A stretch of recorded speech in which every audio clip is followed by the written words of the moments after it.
Henry Ford is a name that many people know. He is famous for cars. He made cars that were not just for rich people. He believed everyone should be able to own a car, and he made it happen. This changed the world in many ways, especially how people travel and work. But Henry Ford's story is more than just cars. It is about a man with big ideas and a strong will. He grew up on a farm in the countryside. He didn't enjoy farm work. He was much more interested in machines and how they worked. He loved to fix things and invent new things. He always wanted to find better and faster ways to do things. One of his most important inventions was the assembly line. This was a new way of making cars in factories. Imagine a line of workers, and each worker does just one small job as the car moves along. This made car production much quicker and cheaper. The assembly line idea became very popular and changed factories for all kinds of products, not just cars. The Model T car was his most famous creation. It was simple to drive, strong, and affordable. Millions of people bought the Model T for the first time. Ordinary families could buy a car. This was revolutionary. It changed where people could live and work and how they spent their free time. However, Henry Ford's life had other sides too. He tried some projects that did not succeed. He tried to build a town in the jungle in Brazil called Fordlandia. It was meant to be a perfect town, but it failed. He also had some views that are now considered wrong and unacceptable. His relationship with Nazi Germany before the Second World War is also a complex and controversial part of his story. In this book, we will explore the life of Henry Ford. We will look at his amazing achievements in the car industry and manufacturing. We will learn about his inventions and how they changed the world. But we will also look at the less successful parts of his life, including his mistakes and controversial actions. We want to understand Henry Ford as a real person, with both his strengths and weaknesses. It is important to see the whole picture to understand his true impact on history. This is the story of a man who was both a genius and had flaws, and who left a lasting mark on the world. 2. Early life and first inventions. Henry Ford was born on a farm in Michigan in 1863. Life on the farm was hard work. From a young age, Henry did not like farm work. He was not interested in cows or crops. He liked machines. While his brothers and sisters worked in the fields, Henry stayed inside. Some people even said he was lazy. But Henry was not lazy. He was busy with other things. He loved to understand how things worked. He was fascinated by mechanics. He spent hours taking things apart and putting them back together. He used his mother's knitting needles to make tools. He used these tools like screwdrivers. He experimented with clocks and farm tools. He wanted to know how they worked. School was not interesting for Henry. He thought it was boring. He left school when he was only 15 years old. He preferred to learn by himself. He asked his brothers and friends to help him build machines. They made water wheels and small steam engines. Sometimes things exploded, but Henry learned from every experiment. When Henry was 13, his father gave him a pocket watch. This was a turning point. Henry quickly learned how to take the watch apart. Then he put it back together. He did this again and again. He became very good at fixing watches. Soon, people in town paid him to repair their watches. That same year, Henry had an important experience. He went to the city of Detroit with his father. There he saw something amazing, a vehicle without horses. It was a tractor powered by steam. Henry was very excited. He decided he wanted to make a vehicle like that himself. But this year was also sad. Henry's mother died. She was very important to him. He loved her very much. Her death made him very sad. He said life on the farm without her was like a broken watch. After this, Henry disliked farm life even more. He felt he was meant for something else. His father wanted him to take over the farm one day, but Henry did not want to be a farmer. When Henry was 16, he made a big decision. He left the farm and went to Detroit. This made his father very unhappy. In Detroit, Henry got a job in a factory, but he lost this job after only 6 days. He was alone in the city and without money. Surprisingly, his father helped him. His father knew someone who owned a machine shop. He helped Henry get a job there as a repairman. Even though his father was sad about Henry leaving the farm, he knew Henry was good with machines. Henry found a small room to rent. He also worked at night repairing jewelry. With these 2 jobs, he earned enough money. More importantly, as a repairman, he learned about many different machines. This was like his real education. He learned a lot about mechanics. After 9 months, Henry went back to the farm, but he did not stay for long. In 1882, a neighbor needed help with a steam engine. Henry had never used a steam engine before, but he said yes. He looked at the machine and started working. Soon, the steam engine was working. The neighbor was very happy and gave Henry a job. Later, a company called Westinghouse made steam engines. They heard about Henry. They offered him a job as a steam engine repairman. Henry traveled around Michigan and Ohio, fixing steam engines, but he did not forget his dream. In the winters, he tried to build his own steam-powered vehicle. He wanted to make a vehicle that could drive on roads, not just tracks. But steam engines were very heavy. Henry realized that steam might not be the best power for his road vehicle. 3. Finding the right engine. Henry was always interested in machines. He did not like working on the farm. He loved to fix things and understand how they worked. In his early years, he experimented with steam engines. He even built a small steam engine. He saw a steam-powered vehicle in Detroit and was very impressed. He wanted to build something similar, but steam engines were very heavy. Henry realized that they were not the best choice for a car that could drive on roads. He started to look for a better engine. He read about a new invention, the gasoline engine. At first, he did not think it was powerful enough. But then he had a chance to fix a gasoline engine. He saw how much energy it could produce. It was also much lighter than a steam engine. Henry understood that the gasoline engine was the answer. This was the engine for his car. Henry decided to go back to Detroit. He needed to learn more about gasoline engines. He got a job at the Edison Illuminating Company. Thomas Edison was a famous inventor and Henry admired him. Working for Edison was a great opportunity. His job was to repair machines. This gave him more experience with engines, including gasoline engines. He was good at his job and soon became the chief engineer. This new job paid him well, and it was not too demanding. This meant Henry had time to work on his own projects. He could finally focus on building his horseless carriage using a gasoline engine. At a company event, Henry met Thomas Edison. Edison encouraged Henry to continue working on his car idea. This support from Edison was very important to Henry. They became friends. In 1888, Henry married Clara. A few years later, in 1893, their son Edsel was born. That same year, on Christmas Eve, Henry had exciting news for Clara. He had built his first gasoline engine. It was very simple and only ran for a short time, but it was a start. He knew how to make the engine now. Next, he needed to build the car around it. For the next 3 years, Henry worked hard.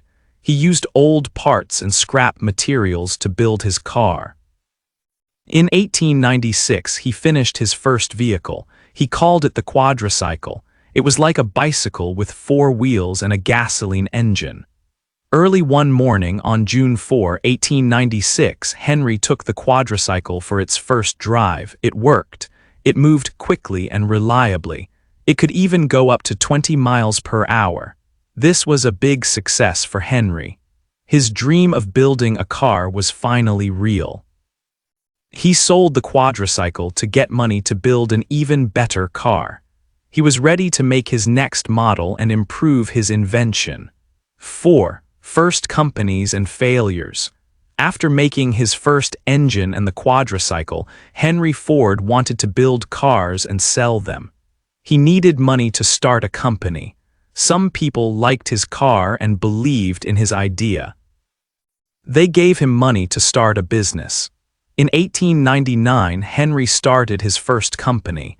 It was called the Detroit Automobile Company. Henry was the chief engineer. He wanted to make good cars for normal people. But the people who gave him money, the shareholders, had a different idea. They wanted to make expensive, fancy cars for rich people. They wanted to make money quickly. Henry and the shareholders argued a lot. Henry wanted to make cars of high quality. He wanted to take time to make them well. The shareholders wanted to make cars fast and sell them at high prices, even if the quality was not perfect. They disagreed about how to build cars and how much to sell them for. Because of these problems, the Detroit Automobile Company did not do well. After only 2 years, the company closed in 1901. This first company was a failure for Henry, but Henry did not give up. He still loved cars and wanted to build them.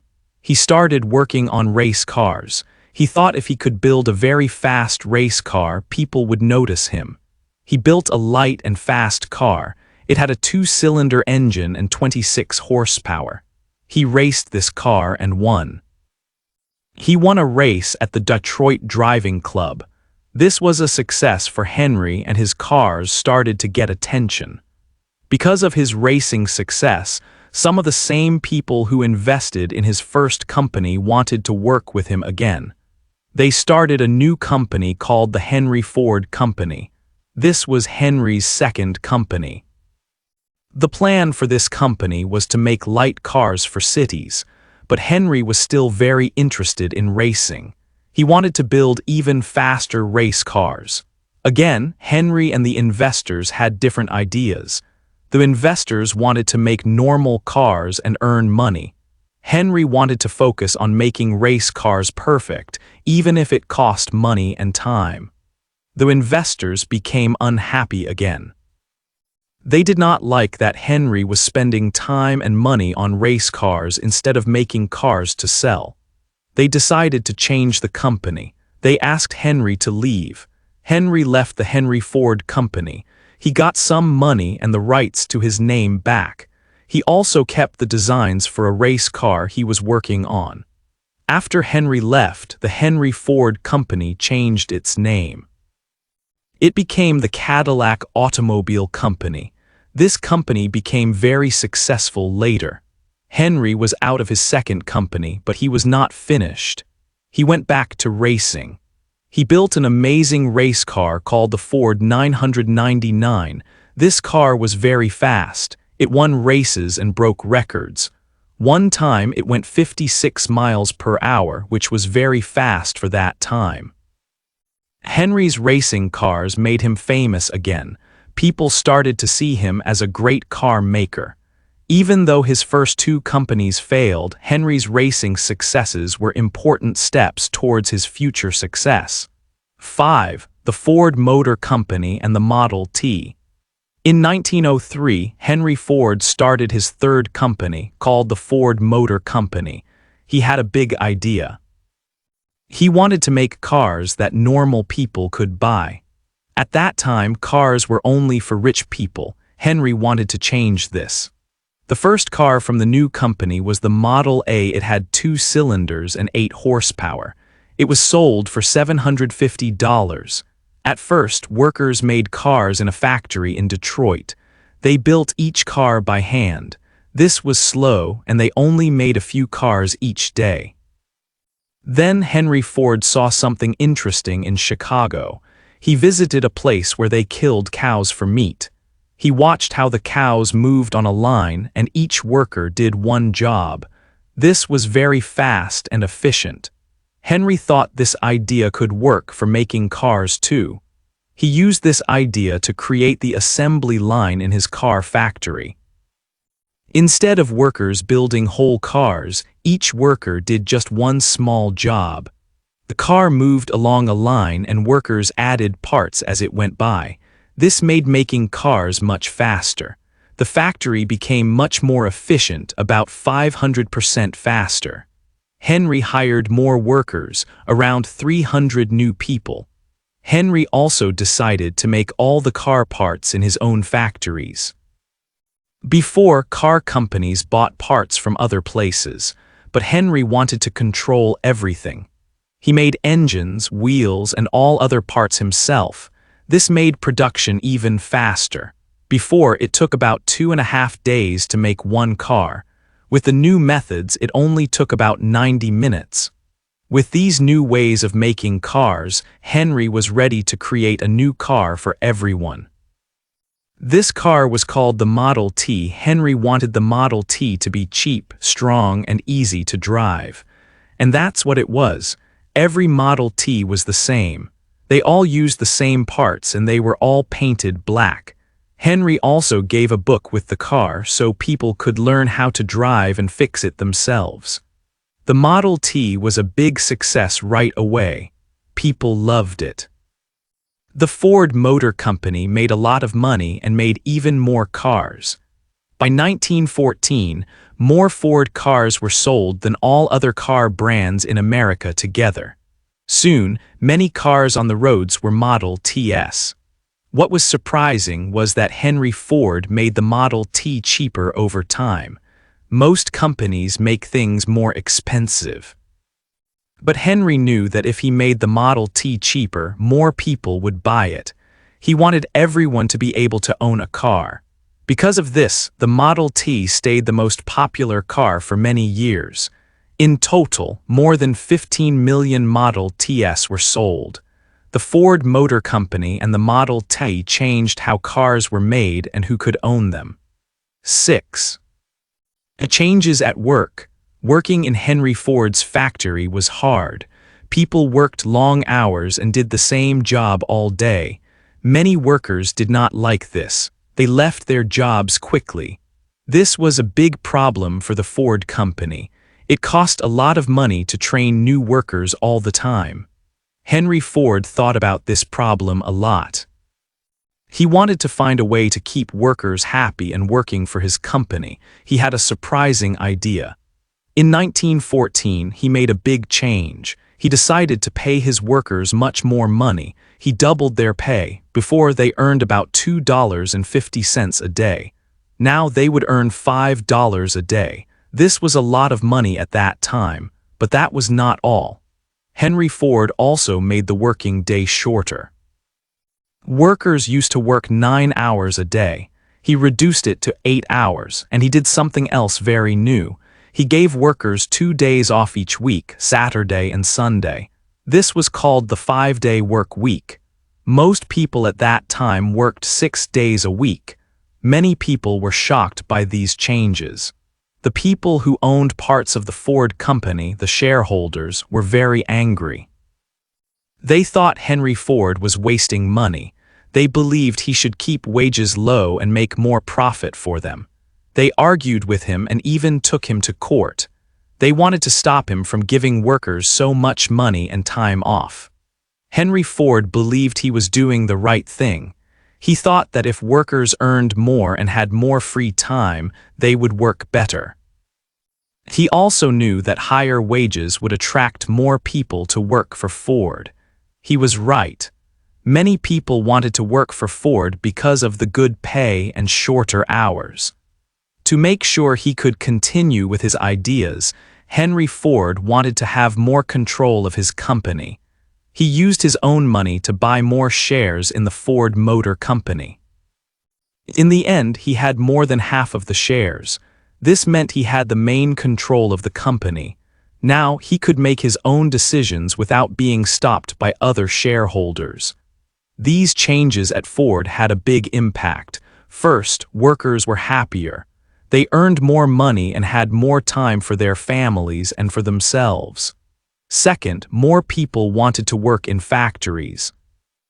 Detroit, the city where Ford factories were, grew very quickly.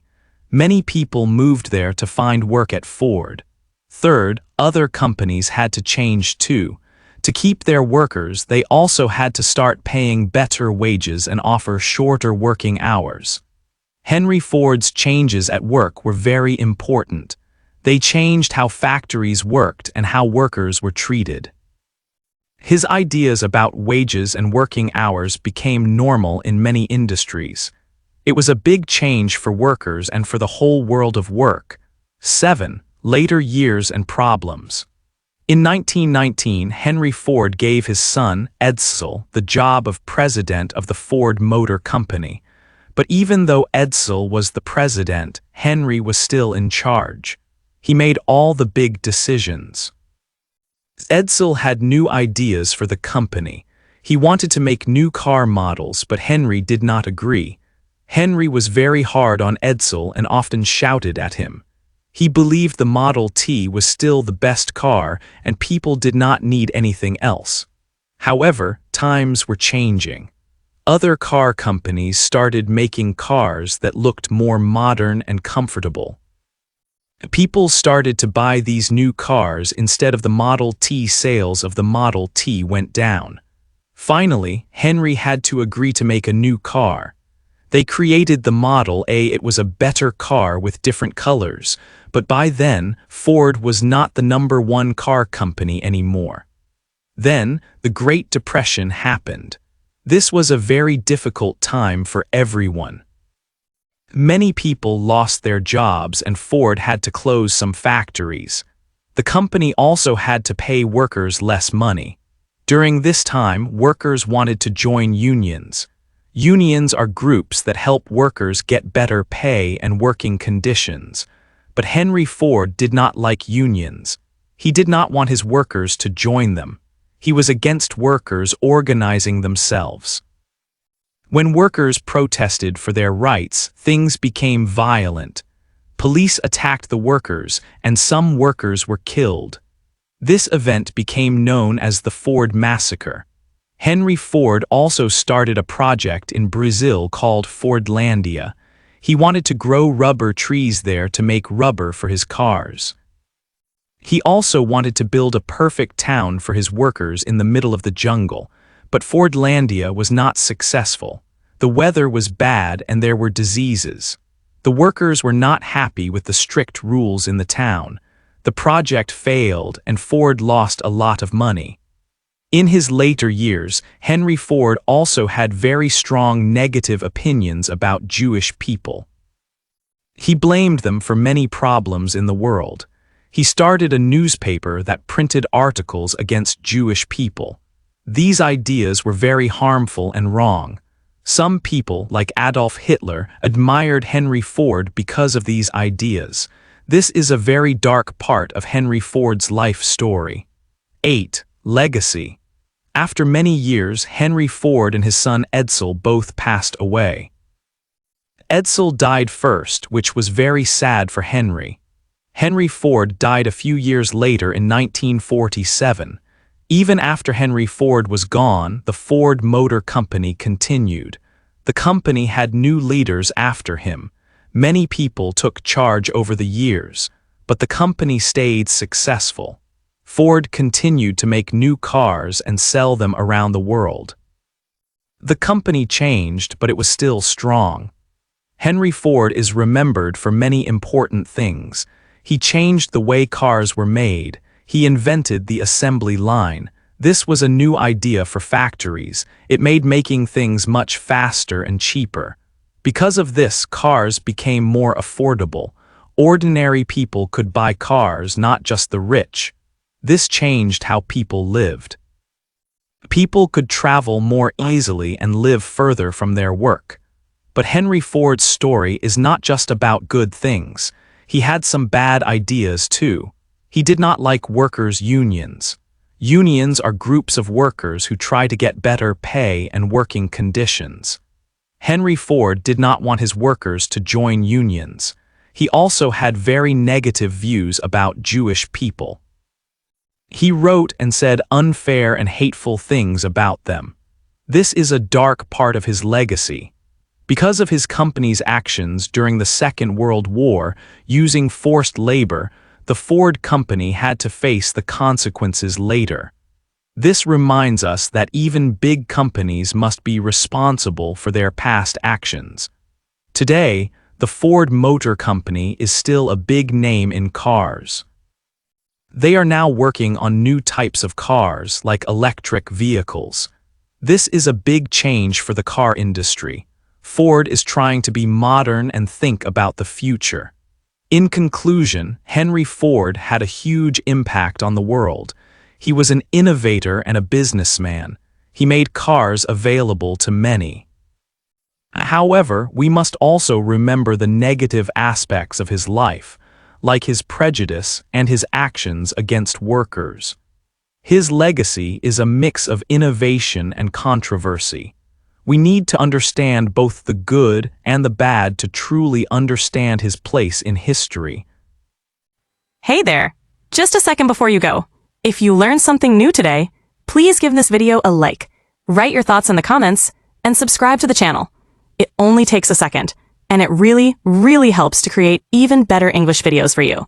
Your support means the world. Thank you.